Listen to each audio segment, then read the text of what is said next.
Fala galera, professor Wagner do curso Agora Vai, e a gente está aqui na nossa aula de número 2, aula de frente 1 mecânica, para você que está curtindo e acompanhando nosso extensivo 2017, se preparando para vestibular, para o Enem, para provas de faculdades particulares, que mais? Ah, você está se preparando para concurso militar, ESA, SpaceX, EAR, Escola Naval.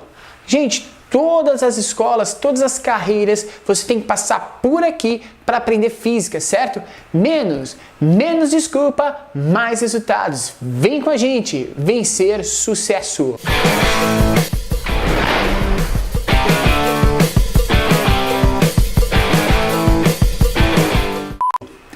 Pessoal, sou o professor Wagner e hoje a gente vai falar com você sobre movimentos em uma dimensão, introdução à cinemática, beleza? Esse curso é extremamente introdutório, ele vai desde o básico para a gente compreender realmente todos esses conceitos de física, para você aprender física de verdade, beleza? Gente, então a primeira coisa que a gente tem que relacionar é o que é movimento e o que é repouso dentro desse sistema, tá? O que é movimento? Um corpo está se movimentando em relação a quê? Essa é a pergunta. Para ter movimento, eu preciso me movimentar em relação a algo, tá? Quantas vezes você já esteve no seu carro, curtindo, pegando a estrada, de repente você olha para o carro do lado, tem uma pessoa te observando, vidro com vidro, janela com janela, e o cara fica ali do lado, cara. Você fala, meu Deus, parece que esse cara está parado aqui do meu lado. Ele está em movimento? Ele está parado? Você está em movimento em relação a ele? Depende do quê? Daquilo que a gente vai chamar de referencial. Qual o referencial que a gente está adotando para poder analisar se tem ou não movimento em um determinado corpo? Beleza? Eu, por exemplo, posso estar me movimentando aqui ó, em relação a essa lousa que está parada, certo? Mas como que eu posso dizer que eu estou me movimentando? A lousa também não está em movimento? Bom, para a gente poder falar que você está se movimentando sim ou não em relação a algo, a gente vai precisar de um elemento que a gente chama de referencial inercial. O que é um referencial inercial? Referencial inercial, pelo conceito, seria aquilo que está em completamente repouso. Mas a gente não tem nada completamente repouso no universo. Vamos pensar pelo nosso planeta, a gente está em movimento, certo? Então, como que a gente poderia descrever esse movimento ou esse repouso? O que é esse referencial inercial? Gente, a gente adota que qualquer ponto fixo em relação à Terra, a gente vai chamar de referencial inercial. A gente vai considerar que esse corpo está em completo repouso. Não está, a gente sabe disso. Mas a gente vai considerar que esteja, beleza? A partir daí, a gente consegue analisar os demais sistemas. Tranquilo? Vamos lá. Então, a primeira coisa que a gente analisou aqui é o referencial inercial. Se eu estou me afastando desse referencial, eu tenho um movimento crescente, certo? Um movimento chamado de progressivo. Está crescendo esse movimento, estou me afastando. Porém, se eu estou vindo em direção ao referencial, esse movimento será chamado de movimento retrógrado. Eu estou vindo, me aproximando do referencial. Tranquilo? Dentro desse sistema de movimento, a gente precisa entender o que vem a ser essa relação de trajetória ou deslocamento, tá?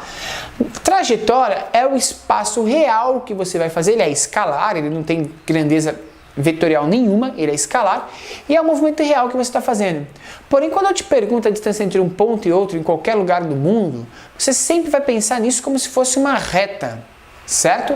Então, quando a gente pensa em analisar deslocamento, a gente vai pensar na menor distância entre dois pontos, uma reta. E é a partir disso que a gente vai fazer os nossos estudos. Então, a gente tem que estar muito ligado em entender o que vem a ser trajetória e o que vem a ser deslocamento. Perfeito? A partir disso, a gente pode então tentar analisar esses movimentos. Para analisar movimento, eu preciso verificar uma relação que a gente chama de rapidez. Qual é a rapidez com a qual eu me desloco em relação a um determinado referencial inercial? Olha que interessante. Qual a rapidez a qual eu me desloco em relação a um referencial inercial?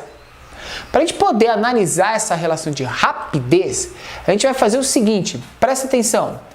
A gente vai descrever um elemento, um conceito chamado de velocidade. tá? Como que você descreve velocidade, professor? Velocidade é essa rapidez, é a medida dessa rapidez. Então eu pego um determinado deslocamento, ponto inicial, ponto final, beleza? E vou verificar quanto tempo passou para que esse deslocamento fosse realizado. Aí a gente vai ter essa rapidez, que a gente vai chamar de velocidade escalar média. Por que média, professor? Simples, gente. Eu não sei o que aconteceu no meio do caminho, porque eu só tomei 2 pontos como referência, o ponto inicial e o ponto de chegada. Por exemplo, você sai da cidade de São Paulo e vai até a cidade do Rio de Janeiro, beleza? Você leva aí cerca de 3 horas para fazer esse percurso aí, um percurso de 300 km aproximadamente. Beleza. Qual que é a sua velocidade? Bom, 300 km, 3 horas dá 100 km por hora. Só que se você parou no meio do caminho para tomar um café, parou no posto, furou o pneu, a gente considera esse tempo? Não. A gente vai analisar o tempo total, não quero nem saber se você parou ou não. Então, por exemplo, era 3 horas, mas furou o pneu, a pessoa teve que parar para comer, a pessoa teve uns contratempos, ao invés de levar 3 horas, levou 6 horas. Dobrou o tempo. A distância permaneceu a mesma, 300 km. Logo, a velocidade média dessa pessoa baixou para 50 km por hora. Não importa o que aconteceu no meio, importa o tempo que ela levou e a distância que ela percorreu. Beleza? E aí a gente pode discutir com vocês umas relações de unidades de medida. Como assim, professor, discutir relações de unidade de medida? Eu vou apagar aqui esse trecho da lousa e vamos verificar o seguinte. Quais são as unidades de medida utilizadas para essa rapidez, para essa tal velocidade? A gente está falando com você que velocidade é igual a variação de espaço pela variação do tempo. Tranquilo? É isso que eu estou dizendo para você que é velocidade. Ótimo. Essa distância, ela pode ser descrita em quilômetro e o tempo pode ser descrito em hora. Então a gente está muito acostumado a ver por aí quilômetro por hora. Porém, para o estudo de física, a gente utiliza o Sistema Internacional de Unidades e Medidas. E de acordo com o Sistema Internacional, as distâncias são dadas, a variação de posição de um corpo, que é a posição final menos a posição inicial, essa variação de posição tem de ser dada em metros. Beleza? E a variação de tempo tem de ser dada em segundos. Tá? Professor, e aí? Como que eu relaciono esse sistema então para poder descrever uma unidade de medida de velocidade? É tranquilo. Vai ser distância por tempo. Então a sua velocidade média vai ter como unidade metros por segundo. Mas eu posso usar tanto essa no cotidiano quanto essa. E aí a gente tenta entender qual que é a relação dessas duas.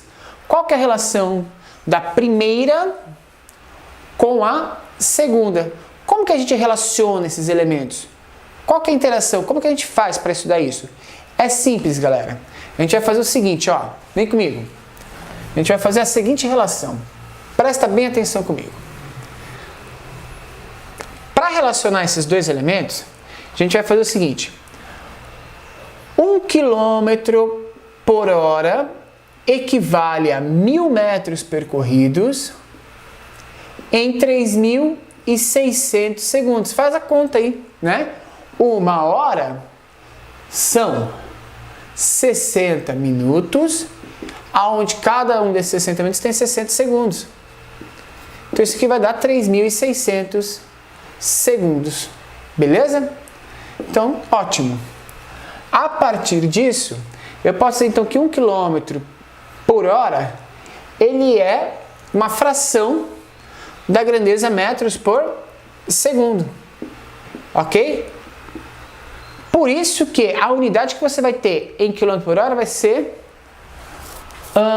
parte do que a gente vai ter em metros por segundo. Certo? Então, por exemplo, se eu tivesse 10 metros por segundo, quanto vai dar em km por hora? Bom, como que eu faço isso? Para passar essa unidade para km por hora, eu vou pegar e vou passar esse 3,6 multiplicando. Vai ficar vezes 3,6. Quanto que vai dar isso em km por hora? 36 km por hora. Exatamente. Para fazer o processo inverso, é a mesma coisa. Eu vou pegar e vou só dividir por 3,6. Então a gente poderia fazer uma relaçãozinha aqui, né? Metros por